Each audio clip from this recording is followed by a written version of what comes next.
Hi guys, welcome to Office Blokes React. I'm Office Bloke Dave. I'm Office Bloke Mike. I'm Office Bloke Dance. Together we are the Office Blokes. Yeah. Aye. We used to do a hell of a lot of stand-up comedy on this channel at one point, didn't we? Yeah. We did. Then we did it all. We've done all of it. We finished it, completed it. We've completed it. We never reacted to Marlon Wayans, and I keep seeing clips of his stand-up coming up in the feed at the moment. We did a Damon Wayans, didn't we? Yeah.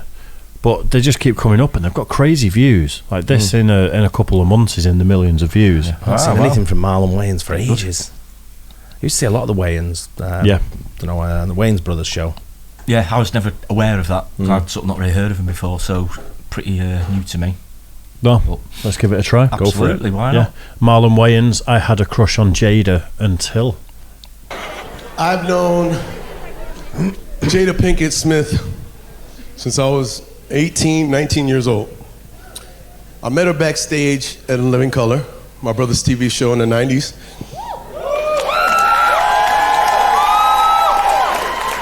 And I walked in his dressing room and I saw her. I saw Jada and I was immediately smitten. Like, this woman was so smart, so knowledgeable, so multi-talented. She could sing, she could dance, she could rap, she could write poetry. You know, people say I've lived 5, 6, 7 times. She's been here 5 times, and she probably lived to the ripe age of 127 each time. Jada Pinkett is Cleopatra. She is Joan of Arc. She is Helen Martin from 227. This woman. And when I saw her, like, I seen that face, and I immediately was like, oh my God, this is the most beautiful little boy I ever seen.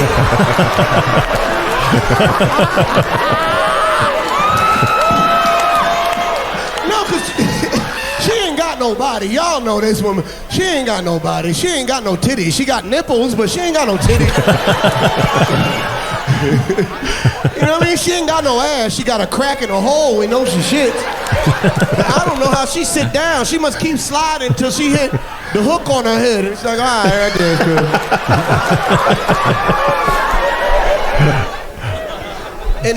Hook on her head.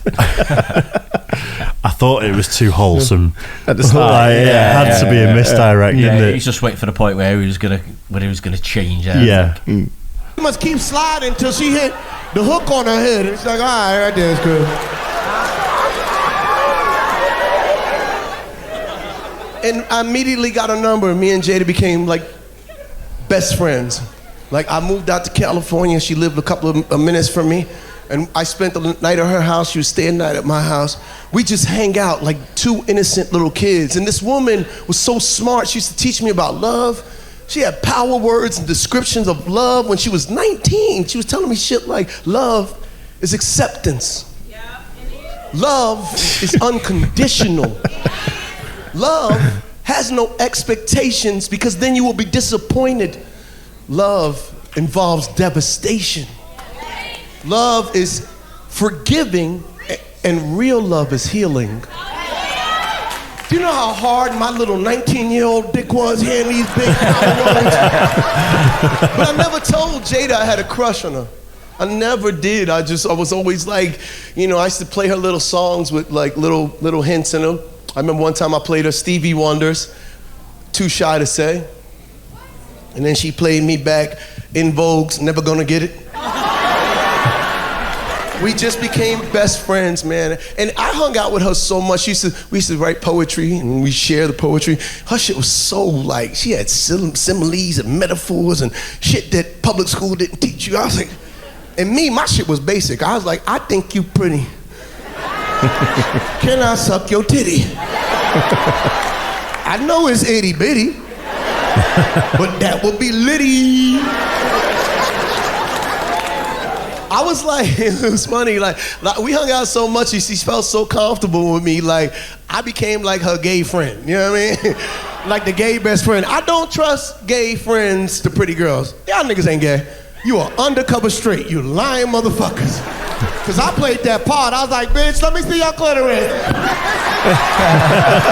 Oh, girl, you gonna wear it in the hood or out? Oh, look at that shit, gangster. Your clitoris, gangster.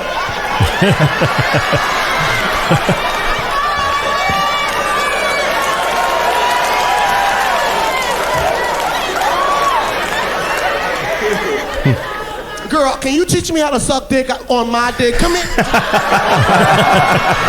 is that how you do it? Get off me. Oh, that's nasty, bitch.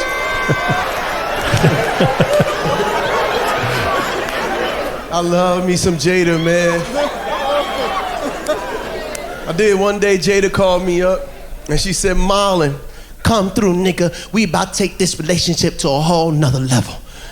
And in my head, I was like, oh my God, Jada's gonna fuck me. I drove over that house so fast. She goes, Marlon, I wanna introduce you to someone special. I was like, oh, she's gonna fuck me with a friend. I said, where's she at, where's she at? Right here. And I look on the couch, and who's sitting there but the Fresh Prince of Bel-Air? Oh, I was so mad, I was hating. Because Will has always been a grown-ass man. I don't think this nigga ever went through puberty. He was born with a chest and a mustache. This nigga has literally been a handsome man. Like me, I just went through puberty probably 2 years ago. And he was sitting there just looking like fucking the Prince Charming. And he was sitting there and he was laughing. You know Will, that phony ass laugh. You know.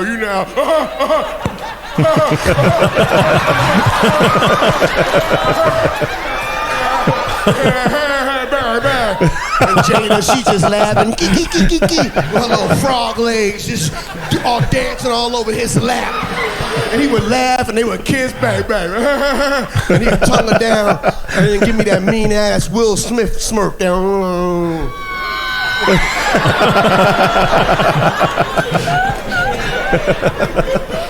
That nigga knew what he was doing. Yeah, I had a crush on her. And that motherfucker knew. And I remember leaving that house that day, heartbroken.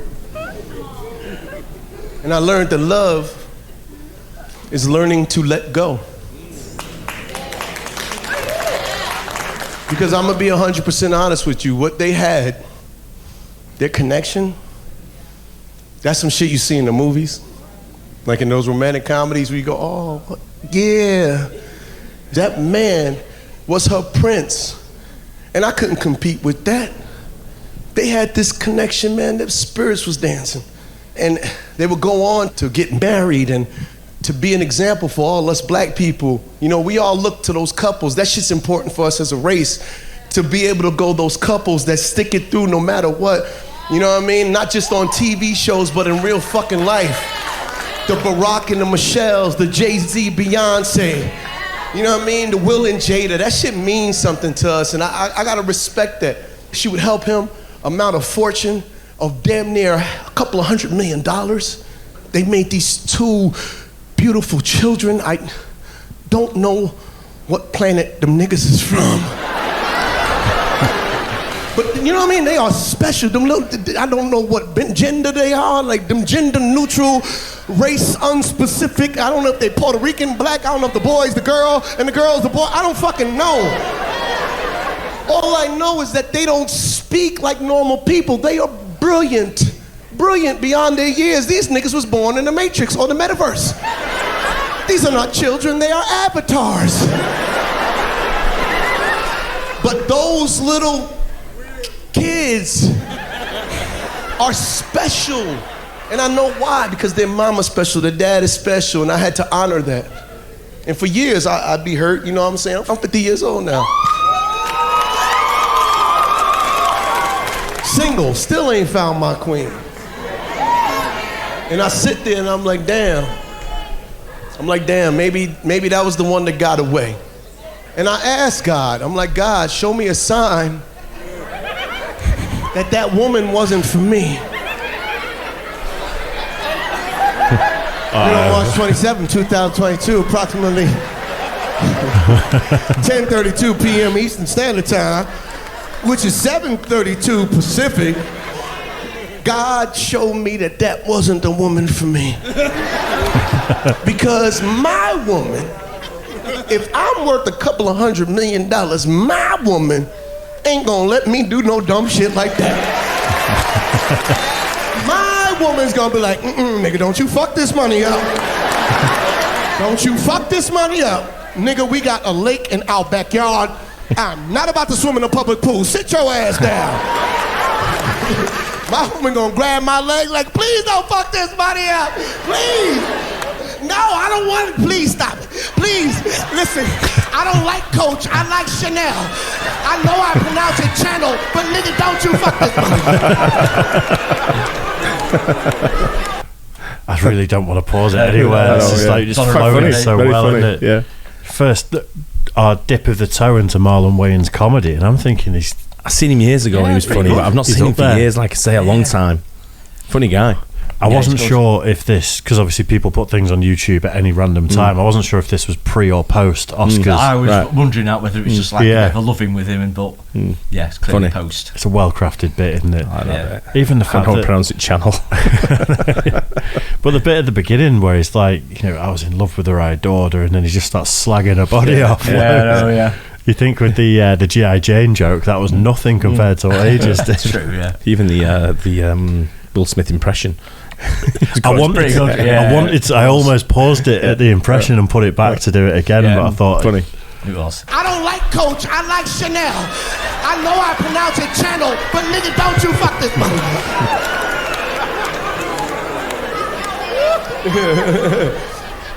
Oh man. Because ladies, there's a point where you got to stop your man from doing dumb shit. That man's worked 50 some odd years of his life for that moment. Do you know what an Oscar award is to a black actor? In 94 years of the Academy Awards, there have only been 4 black men to ever win Best Actor. And Denzel won that shit twice. So really 3 niggas. So in that moment, sis, I need you to grab your man's hand and go, baby, don't you do this for me. This is your moment, not today. Not today.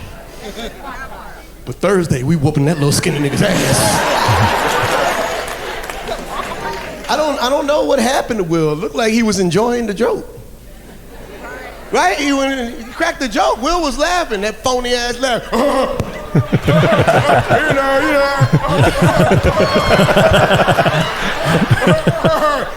And Jada rolled her eyes and put her head like, you nigga. And he went, yeah, that shit ain't funny. I think she put a spell on that nigga.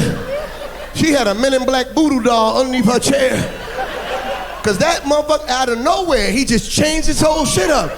So we saw her roll her eyes up in her head, but that ain't what she did. She put a spell on him. She went, and the ghost of Tupac Shakur possessed Will Smith's body. And then he said, nigga, West Side. Even the way the nigga walked back to the seat, that wasn't Will's walk. That was Tupac walk, nigga. I know that duck leg walk, nigga. That duck leg walk, that's I work with Tupac. That is Birdie from above the rim. Nigga got out the Range. That is Bishop from Juice, nigga. I know that duck leg walk. Look at me, even the way he was screaming from his seat, all ignorant and shit. Like Tupac on one of his diss records. Keep my wife's name out your motherfucking mouth. That shit sound like first off East Side, fuck the click the claim.